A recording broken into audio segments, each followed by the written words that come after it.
Good evening and welcome to the 24th Annual May Symposium. This evening we are joining artist Wendy Redstar as she speaks about her work and practice. My name is Stephanie Obar Garcia and I am the Public Programs Diversity and Inclusion Manager here at the San Antonio Museum of Art. At the conclusion of the keynote, we will turn it over to the Q&A portion of the evening. You'll see the feature at the bottom of your screen there where it says Q&A. So you'll be able to type in your questions for Wendy about her practice or exhibition. I would like to extend a big thank you to our sponsors, the Mays Family Foundation, for funding this evening's lecture, as well as tomorrow's programming. Now I would like to turn it over to Emily Balu-Neff, the Kelso Director of the San Antonio Museum of Art. Thank you. Thank you, Stephanie, and thank you all on our museum supporters, members, and guests. And on behalf of Ed Hart, our board president, it's at the San Antonio Museum of Art, I'd like to welcome you to virtual SAMA, which you can see in the background. And I'd like to begin with a land remembrance. The San Antonio Museum of Art is mindful of its location on the ancestral lands of the first peoples of this area, including the Ishtokgana, Carrizo, Comecrudo tribe of Texas, the Tehuan Band of Mission Indians, the Tatpilam Coyoltecan Nation, and the many other local native peoples who have connections with this land. We also remember the peoples whose names and contributions have been erased over time, including migratory peoples of Semanawak. The San Antonio Museum of Art recognizes the many diverse, autochthonous peoples still connected to the sacred land and living creation, and all walks of life as inhabitants of the sky, earth, and water along the Yanawana River. We pay our highest respect to these communities and honor their histories, continued presence, and legacies in San Antonio as a means of recognizing the truth and complexity of the Somi-Sek, or vast lands, history. Lana Metter, Associate Curator of Modern and Contemporary Art, will now introduce our distinguished keynote speaker. Thank you all, and Lana, over to you. Good evening, everybody. My name is Lana Metter, and it is my honor to introduce our esteemed keynote speaker, Wendy Redstar. Her work is currently the focus of a mid-career survey exhibition titled Wendy Redstar, A Scratch on the Earth, organized by the Newark Museum of Art. In San Antonio, this exhibition is generously funded by the Ford Foundation, the Brown Foundation, and the Betty Steering Kelso Foundation. It's now on view here at SAMA through May 8th in our Cowden Gallery. You can see this is my virtual background this evening. And I invite you to come visit the exhibition and visit it often, please. Raised on the Upsaluga or Crow Reservation in Montana, Wendy Redstar's work is informed both by her cultural heritage and her engagement with many forms of creative expression, including photography, sculpture, video, fiber arts, and performance. An avid researcher of archives and historical narratives, Redstar seeks to incorporate and recast her research, offering new perspectives and unexpected perspectives in her work. They're once inquisitive, witty, and unsettling.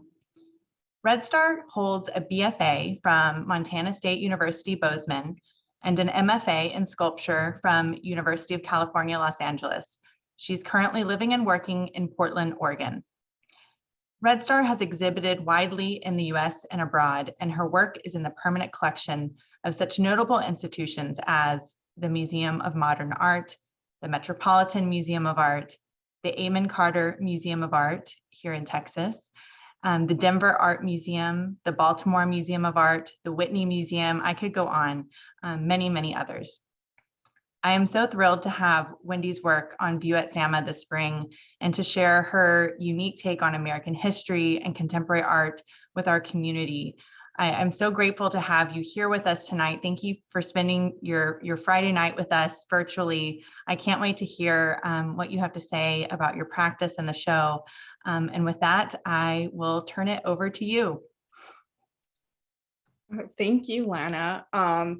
First, I just want to say I'm so deeply honored to be able to have this exhibition at the San Antonio Museum of Art, and that it's been a long process. So I really want to thank the Newark Museum for seeing this through. I'd like to thank Millicent Matthews for her tireless work to promote this exhibition, curators Trisha Bloom and Nadia Rivera-Fala. I'd also like to thank Janeri Del Valle and also Tim Wittenberg for the incredible virtual install. So this is the first time some of the work has been installed virtually. So that was a whole new experience. And thank you to all of you for taking some time out of your evening tonight to listen to me speak about my work. I'm gonna just share my screen.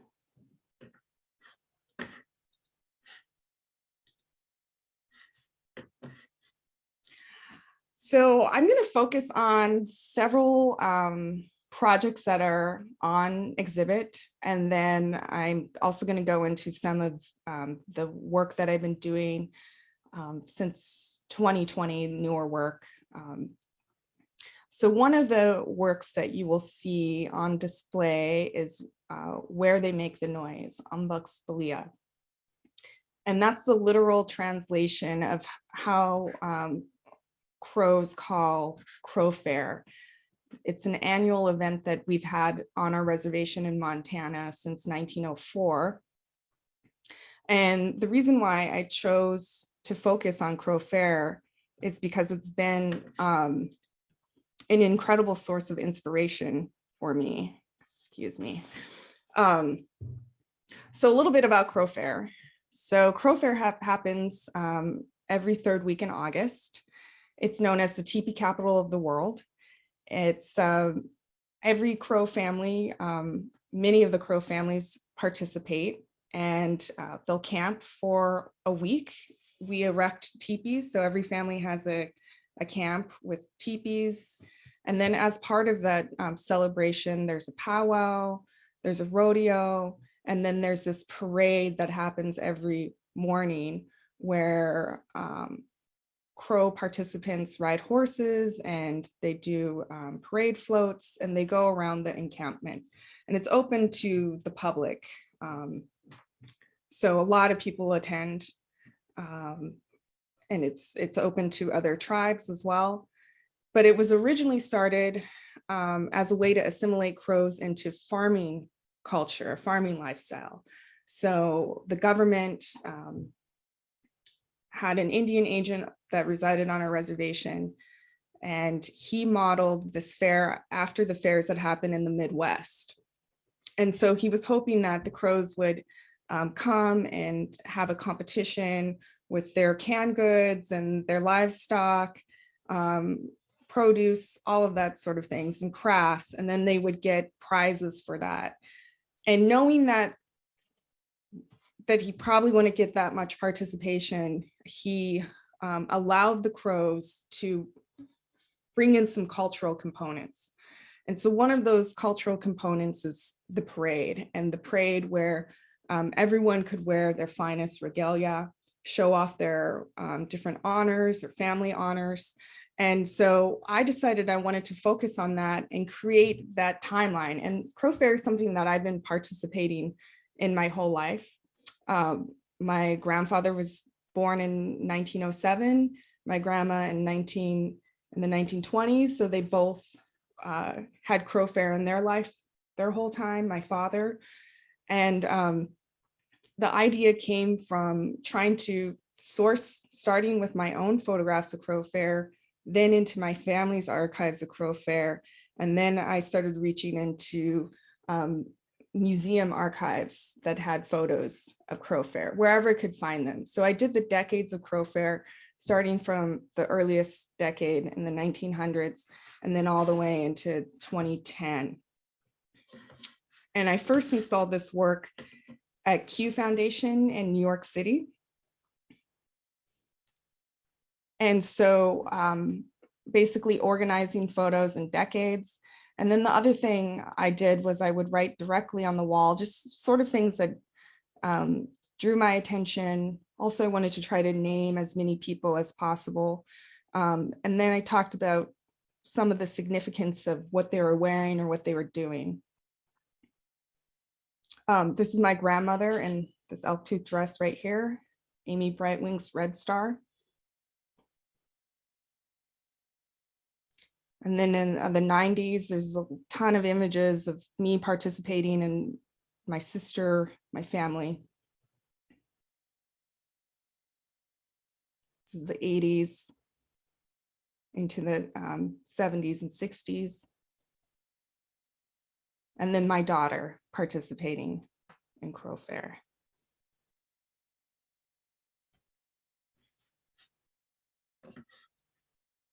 This is a little video, but there's a component here that I want to share. Sorry, I'm not trying to make you guys sick.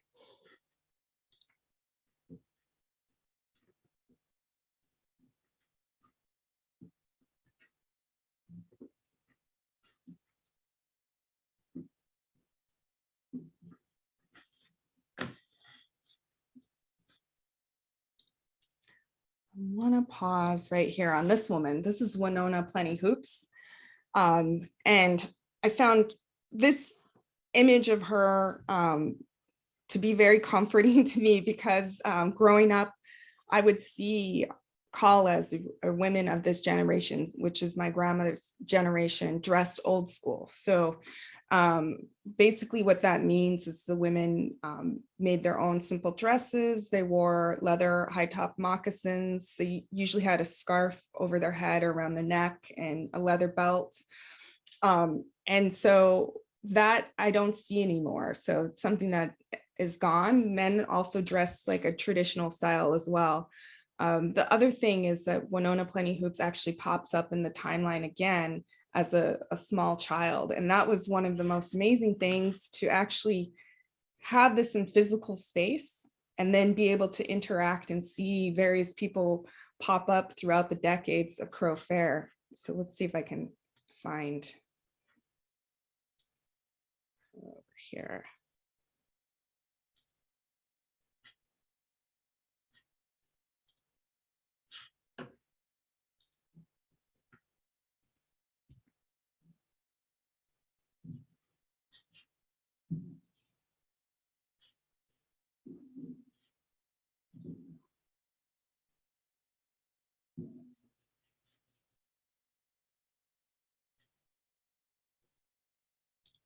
There she is. She's right here with several generations of her own family. The other link to her is my dad had a band, an all Crow Indian rock band called the Maniacs, and the bass player is her son. So just sort of fun things like that keep popping up in this timeline. And the timeline starts with my daughter, Beatrice Red Star Fletcher. And she wrote a poem in school, and I thought it was such a great poem and a great way to start off the timeline and sort of the sentiments of her feelings about being Apsáalooke. So the poem is titled, I Am, a poem by Beatrice. I am Crow Indian.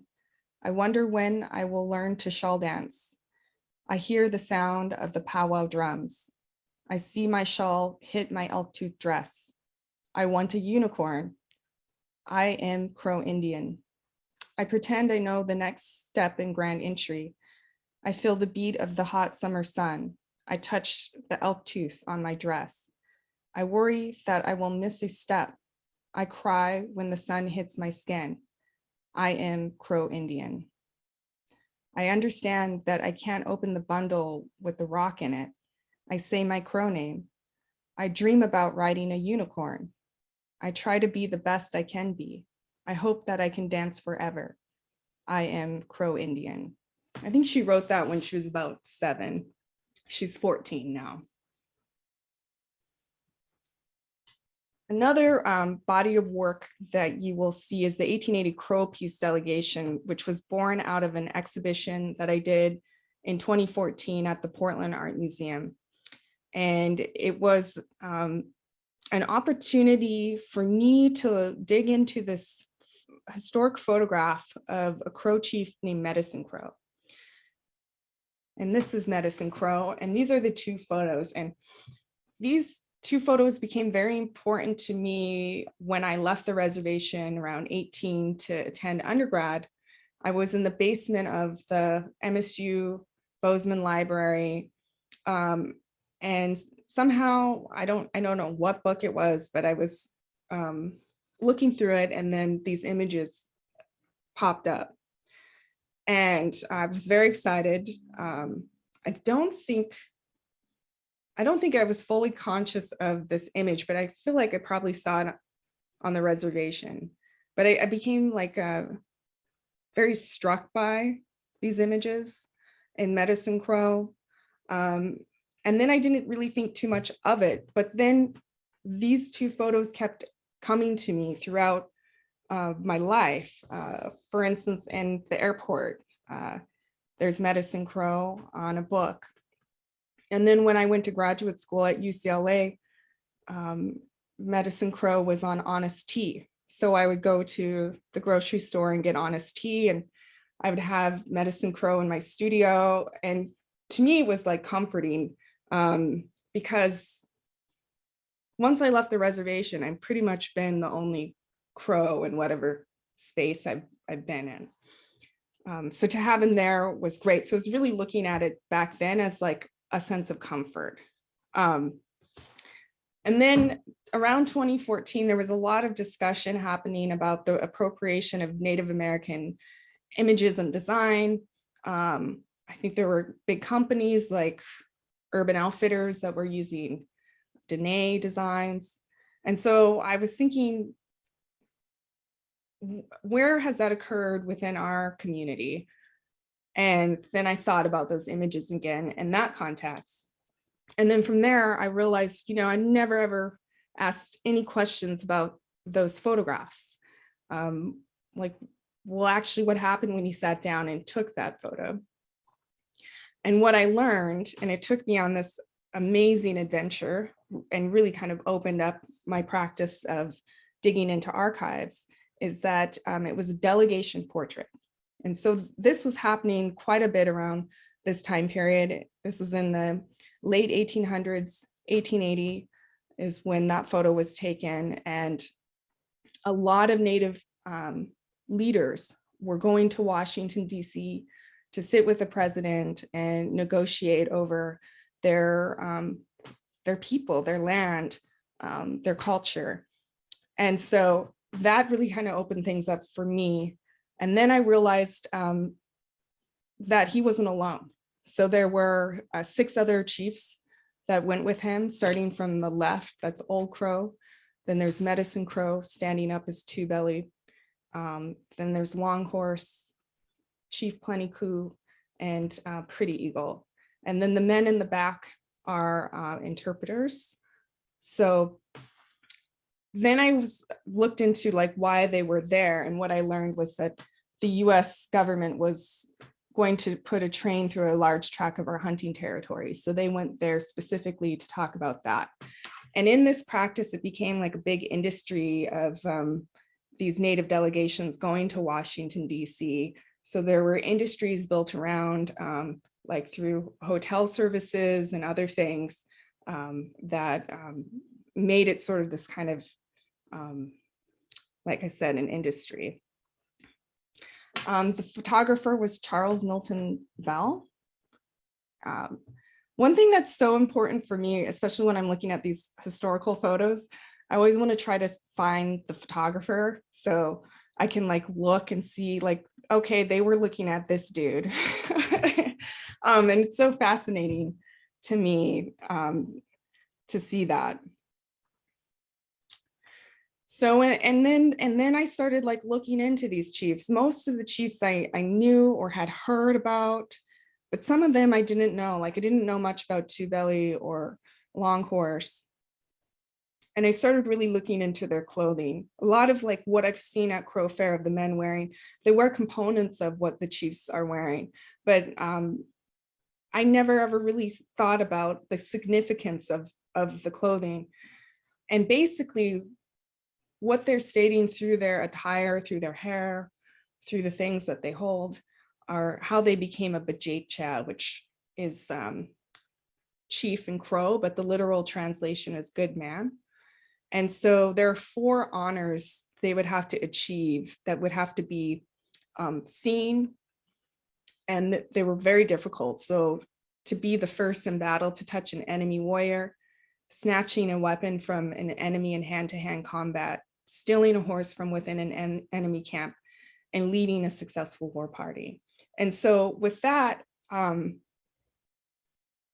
thought it would be really important to show these things. And another thing is I really wanted to see these people, see every detail. So in doing that, I decided to trace every aspect of them in their portraits. This is Old Crow. And then through that, just started digging into their history. This isn't hard. This information is out there. The census records, once you start digging, it just continues. And I found that the more I kind of dug, the more things were revealed to me. And so I would include different things that I learned through the research. And also I was including things that I heard from the community. And also a lot of these people still have living descendants. So I would include some of their descendants. So for instance, the ermine on Old Crow's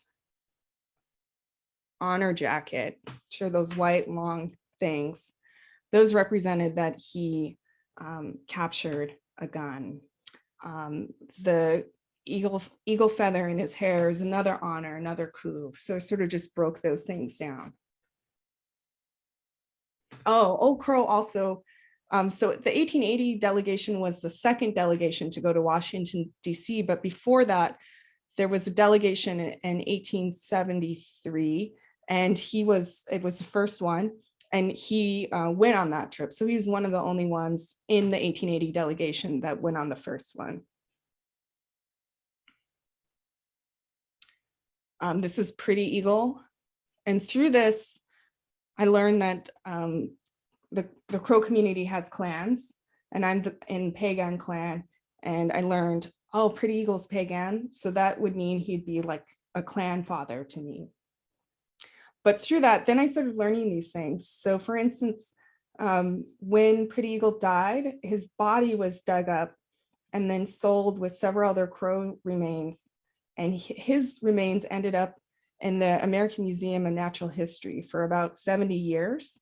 And then our community was able to bring his remains back and rebury them in 1994 on our reservation. And so that's something I did not know. So here's the Natural History Museum there in New York City. And then this is his resting spot on our reservation.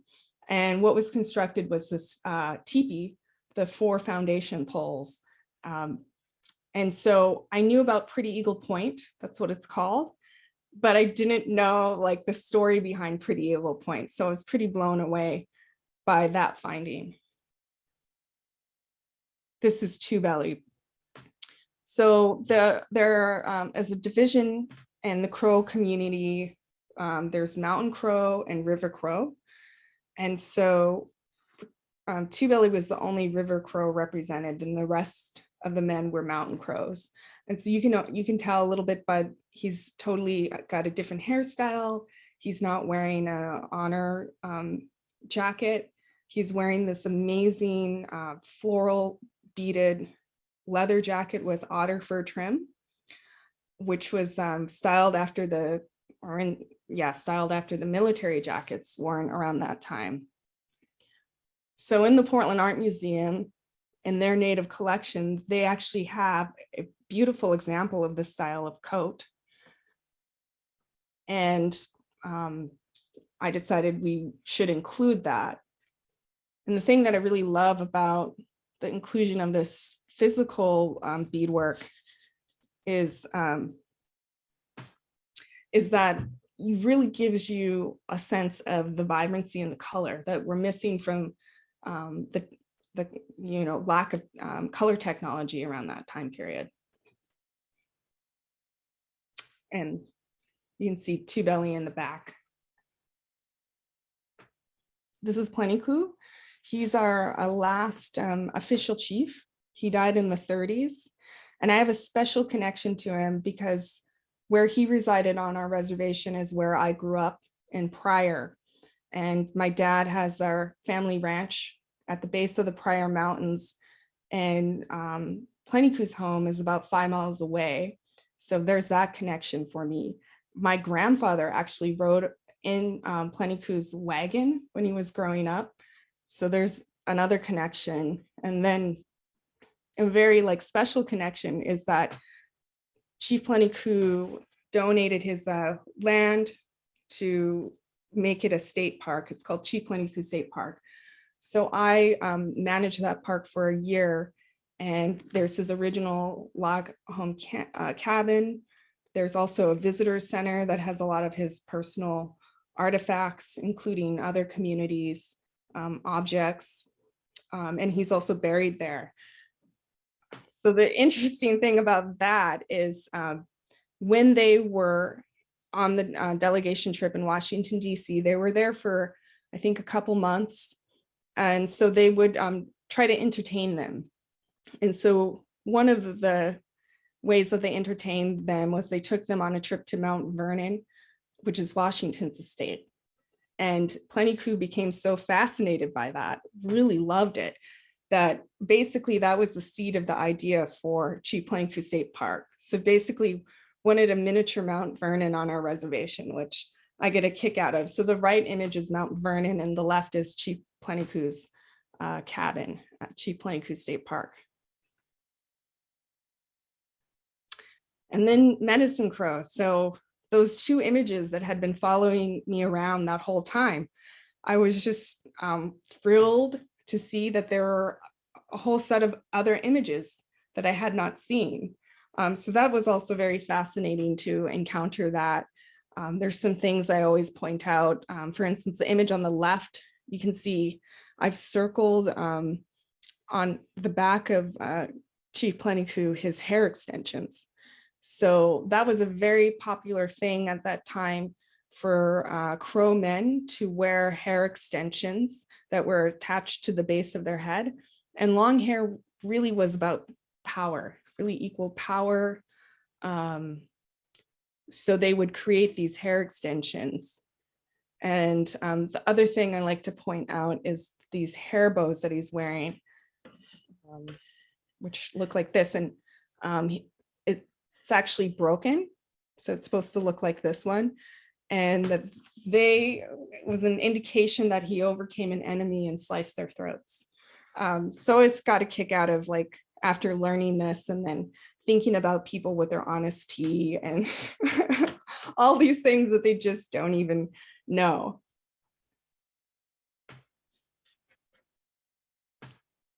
So another really amazing thing, this was such a rich delegation because there's so much information attached to it. So this is really like a gold mine for me.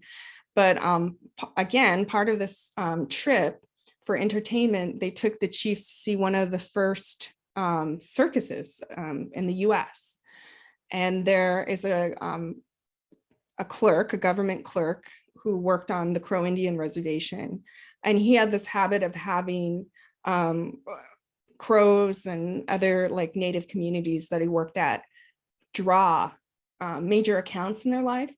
So when Medicine Crow returned back to the reservation, he asked him to draw from memory the trip. So there were these amazing drawings. Here's the capital of this trip from memory. Different boats. 3 different types of trains. And then these amazing circus animals. So all the writing is Charles' writing that Medicine Crow had explained to him. And then the other thing that I found really cool is that medicine crow, of course, some of these animals don't exist in Montana.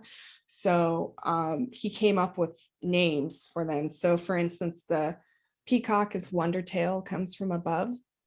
And it really gives you this kind of beautiful way in which he's perceiving the world and the crows perceive the world. So I became super into these animals. And so my solution for that, I just really wanted to make them tangible in some way. So I found this company that takes children's drawings and then turns them into soft toys. So I thought, what if I, just took one of these drawings and submitted it, and this is what happened. So I liked that result. So I decided, let's keep going. So this is a big snake with legs. And this is just a mountain lion. And then a dog and man.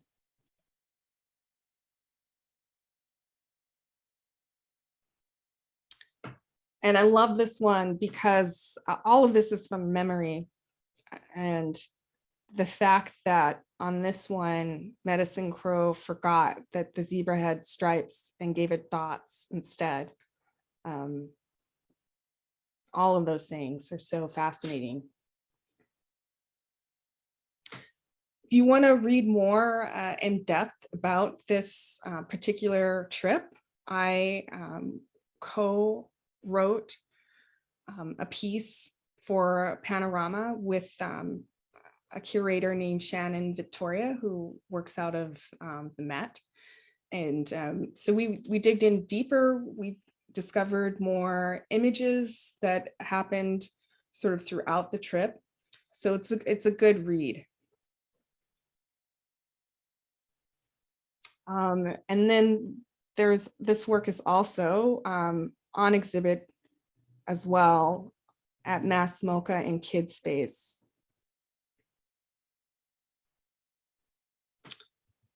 So part of a beautiful thing came out of that exhibition, which is a collaboration with my daughter, who was 7 at the time. And then we continued to collaborate until she retired herself at age 11. And basically what happened was I had a bunch of Xerox copies of the portraits that I would use to sort of write my notes down. And I gave some of them to her, and then she came back and made this amazing drawing over the top of it. And I was trying to figure out a way to round out the exhibition. And when she brought this back to me, I thought this is perfect, because this really is about the next generation and them carrying on this knowledge. And so I asked her if she would like to make more of these and then have them exhibited in the exhibition. And she said yes. So these are hers. And then when we went to the opening, she wanted to talk about her work, and she also wanted to talk about the soft animals. And it was through that experience that I learned that she's got this gift of public speaking. And then through that, we did various tours. First starting with her giving a tour of the entire exhibition to her class. And then from there, we produced a work that's in the exhibition called Upsalaga Feminist, which showed originally at the Portland Art Museum.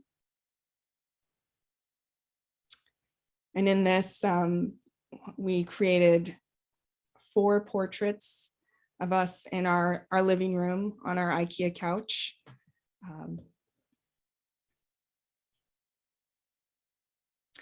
And for me, it was really important looking at these historical photos, and also the, finding that amazing floral beaded jacket in the Portland Art Museum's collection, that it was really important for me to show the flip of that, right? Like the vibrancy, how much color. Each tribal community has their own designs and their own sets of colors. So I really wanted to show showcase that in this work.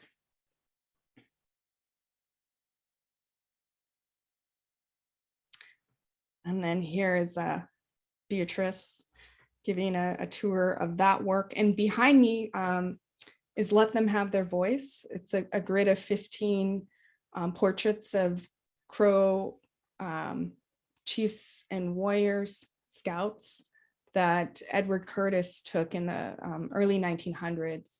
So that grid also includes some audio that Curtis captured of men from Pryor, where I grew up, singing. So that was really amazing. So I basically extracted their portraits and left their silhouettes.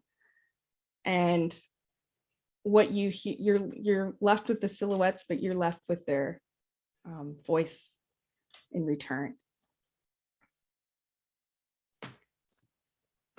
So another work that's included in the exhibition is a work that I actually made in graduate school at UCLA called The Four Seasons. But in collaboration with B at the Tang Teaching Museum, I decided, I would treat her like an apprentice, and that I would give her all the tools that necessary to recreate this work. So we wanted to create a season for her. So we shopped for the AstroTurf at Home Depot. We went to Michael's. We shopped on online hunting stores because all of the animals are hunting decoys from various sites. And then we found a photo mural backdrop from eBay. So we did all of this together. She made all the decisions. And then we,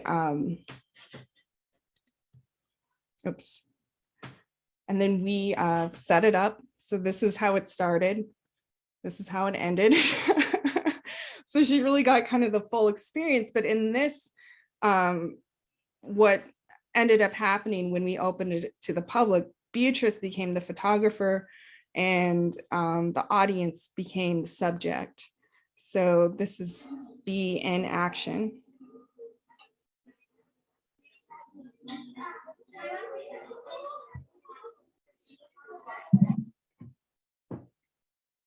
So that was a really fun way to revisit that work. And then this is when Beatrice retired herself, age 11. We did a tour of the Pulitzer in St. Louis. So some of the current work I've been working on starting from 2020 is some lithographs that I produced with Crow Shadow Institute of the Arts. They're located in Eastern Oregon on the Umatilla Indian Reservation near Pendleton, Oregon.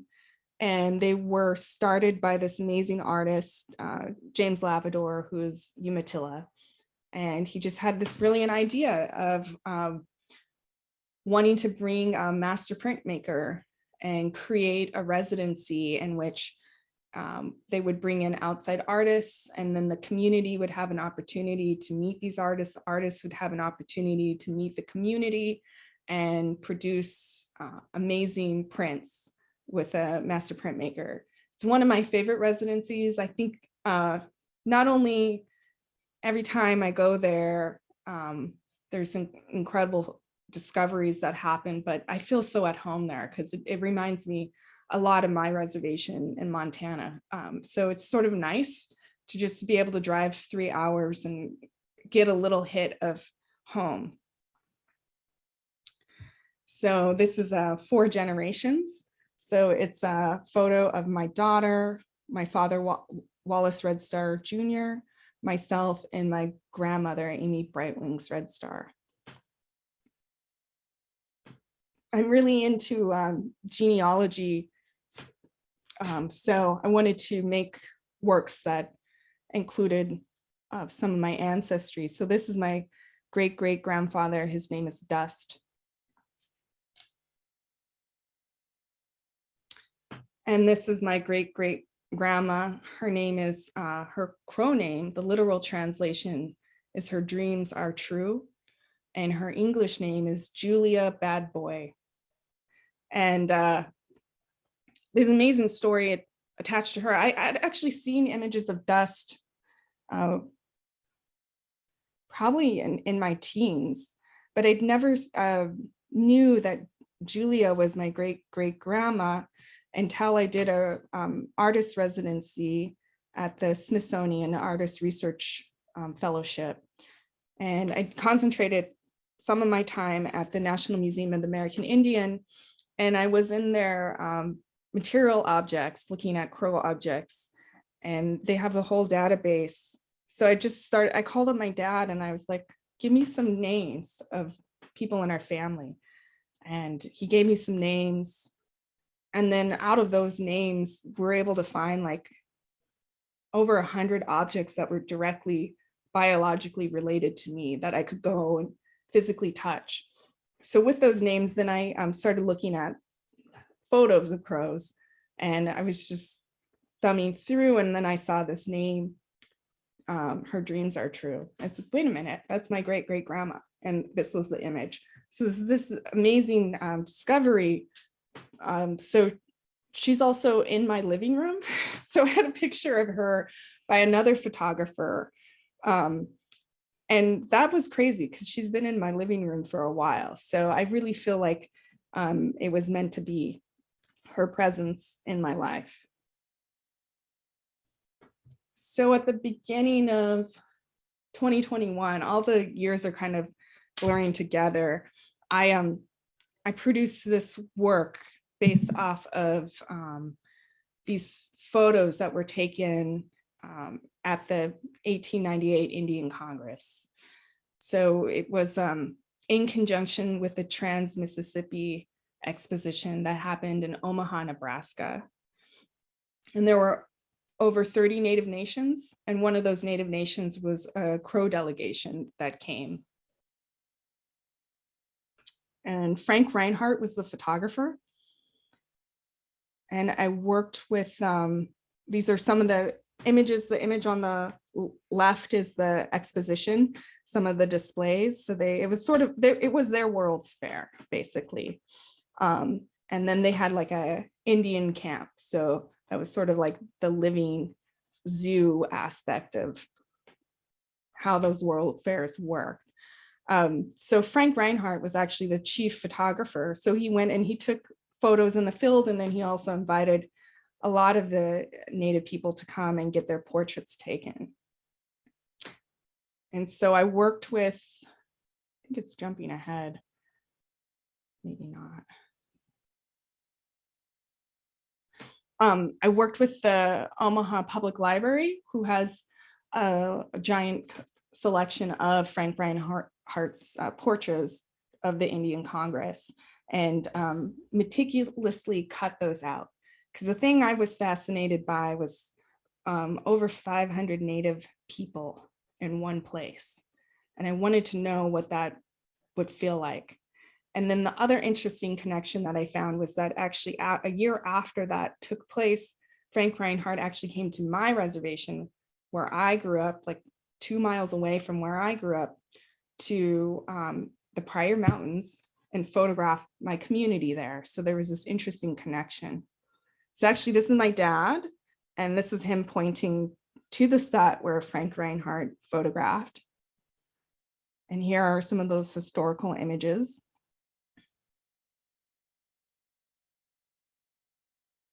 And there's my kiddo, and this is actually on my family's land, but it's overlooking the same mountains, which we call those the Castle Rocks is what I grew up calling those. So that was like this really interesting sort of conversion of these two historical events that I was tied to, and like the Crows being in Omaha for that Indian Congress, but then also the photographer coming to my community and photographing us doing our own thing.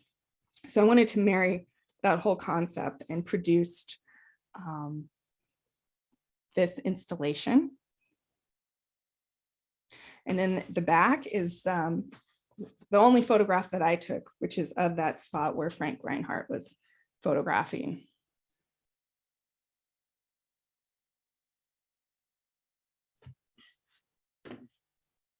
Play a little bit of this.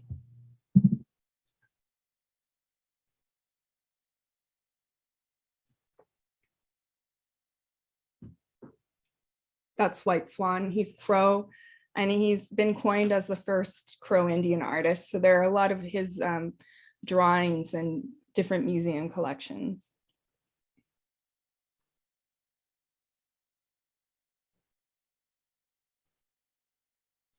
And then these are all the different tribal nations. The cool thing about Frank Reinhardt was that he actually wrote everybody's name down in their tribal affiliation. So it was so amazing to then be able to research each of these individuals. So they were grouped in their communities. And then these are the images that were taken in Pryor, where I grew up.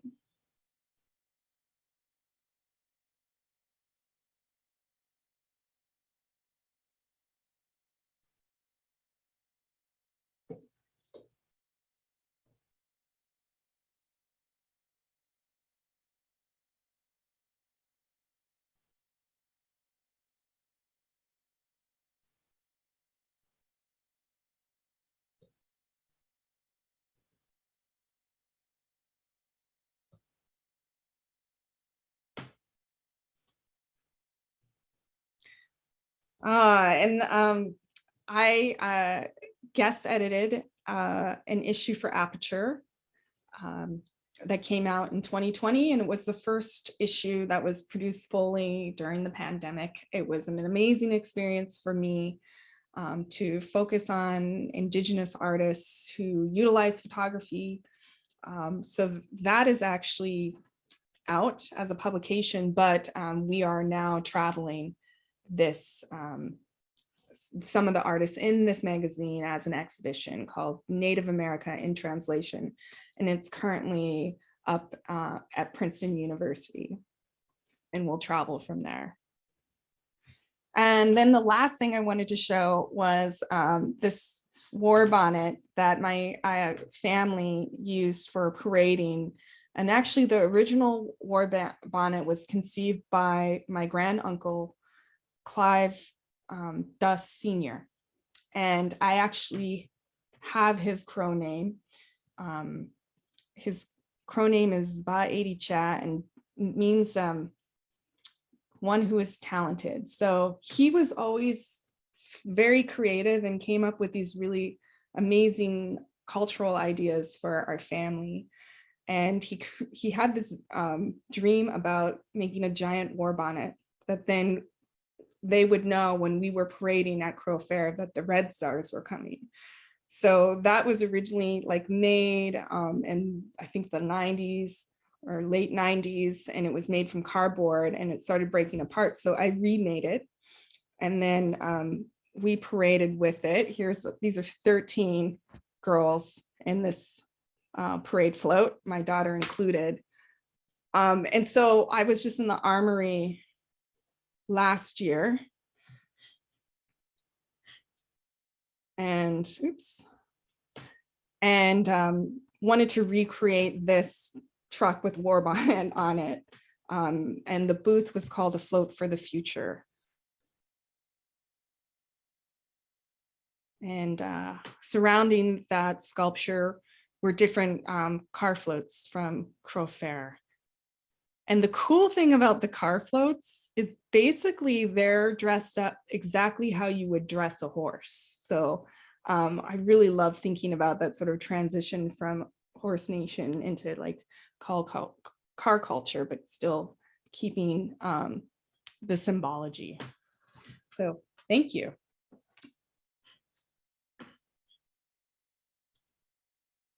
If there are any questions, I'll be happy to answer some. Thank you so much for that fantastic presentation, Wendy. Oh my gosh, every time I listen to you speak, I learn something new about your work. And thank you for being so generous and giving us all your insights and your practice. We are getting a few questions coming in. This is great. Feel free to type your questions in the Q&A as we're answering some of them. And we have about, I think, 10 minutes left. So we'll start off with an easy one. Does Apsaluga have a meaning? Yeah, so that's how we call ourselves, and it literally translates to children of the large-beaked bird, which I believe is a bird that doesn't exist anymore. And then translation, right? So who knows how that happened to, whatever interpreter and whoever said it to the interpreter. So then we became crow. But I've also heard that we're ravens as well. So, but yeah, that's Apsaluga. Great. Here's one. What advice would you give to minority and marginalized artists that are starting to emerge in the art world? And I'm going to kind of combine this with another question that's on similar terms about what advice do you have for surviving the art world for those artists of the Native American diaspora who straddle a Latinx identity with no surviving record of tribal origins? I say not fitting in is your power. So trying to fit in, it's not meant for us, right? It wasn't built for us. So I think once you learn that that you don't have to fit in and you actually have more power in not fitting in, that's really freeing. So, and I've actually just kind of come to this a few years ago. So I think I would do that, and then just recognize that your voice and what you're doing is so important, and that there's somebody behind you that really needs the work that you're making and that it will help them out. So just keep that in your back pocket. Thank you. That's excellent advice. Okay, next question. Can you address your role as translator in the earlier work and who was the primary audience for that work? I think is that may be referencing like the delegation photographs and the timeline with all the historical archival images. Yeah, you know what happens a lot of times is my dad's 80 now, but he's lived on the reservation his whole life, except for when he went to Vietnam as a Marine. But there's all these conversations that happen between us. And the fascinating thing and also the devastating thing are there's some things that when I ask him, he doesn't know. And that's not surprising at all. So really, I feel like it's for everybody. But I did show that work very close to my reservation in Bellings, and tribal members came to that. And they're around my age, and they came up to me and said, we didn't know this. And at first I was like wanting to be kind of shocked, but then I was like, I'm not shocked at all, actually. And part of it is that when growing up on the reservation, my dad, thinking about my dad, even myself, that's just who you are. So it is what it is. So you're not really questioning things like that. So you're living the culture. So to present that to them, I think was really eye-opening for them, as it was for me in doing that research. So really, it was like kind of bringing up our history, our culture for my community, for myself, and then also for anybody who's looking at those images, because those chiefs, they died they put their life on the line in order to have those honors that they were wearing. They were very proud of those, and they wanted to show the president like they're one-to-one with them. So it's just important that you have that knowledge as well when you're looking at those portraits. Thank you. That's something I enjoy so much about your work, is how you make history something really personal by sharing more about these individuals, but you also make the personal something that is historical and important too, your personal experience. It's fantastic. I think we have time for maybe another question or two. Here's one. What was it like seeing your family's possessions in museums and collections? I've been doing these oral histories with my family. So I did one with my sister, and my sister's actually Korean. She's adopted by my mom. And she's 4 years older than us. And we were just talking about this event because even though like where we went to school, there were Crow kids and it was white kids and mixed kids like myself, we never talked about Crow culture. And so there was this one time where when she was in high school, that they decided to have a Crow cultural day. And all the white kids, most of them, their parents wrote in that they were sick that day. And it actually made the news and everything. And so I asked her, because I was in like middle school when this happened. I said, so you attended? She said it was like the most amazing day. They had elders, they ate Crow food. And she said, well, what did they think? What did the elders think? And she said, like, it's kind of that thing where unfortunately they weren't surprised. And so I think that's kind of when I see stuff in museums, but it's very weird, right? Like the Four Seasons, I made that because I was missing home. And without even really thinking about how messed up it was, I was like, I'm missing home. Oh, I bet if I go to the Natural History Museum, I'll find some Crow objects and I'll feel better. And I did. And then later on, it was like, that's a really ugly history that's happening there. So, I mean, I'm answering this long-winded. So there's sort of that, but then the amazing thing that happened there was I could actually directly hold those objects. So I was holding like my great grandfather, his name was Beartail, his necklace. And then I discovered his grandfather, which would be my fourth great grandfather. His name is Greenskin. And I was holding some charms that he wore. It's amazing. It's incredible. So in one way, it's like, I'm glad that I can see those objects. In another way, if colonialism didn't happen, this is like silly, right? That would be the thriving culture, and that wouldn't be necessary, but I probably wouldn't be here either. So it's very complicated. It's complicated for sure. But my one thing is, I think Crows need to see their stuff. So that's the thing that I would like to happen. Like, we need to have unlimited access to our stuff. It's getting close to 7 o'clock, so I'm going to wrap it up with a question from me. Wendy, just what are you working on next? I know you have a very exciting publication coming out here in a few months, but what's next for you?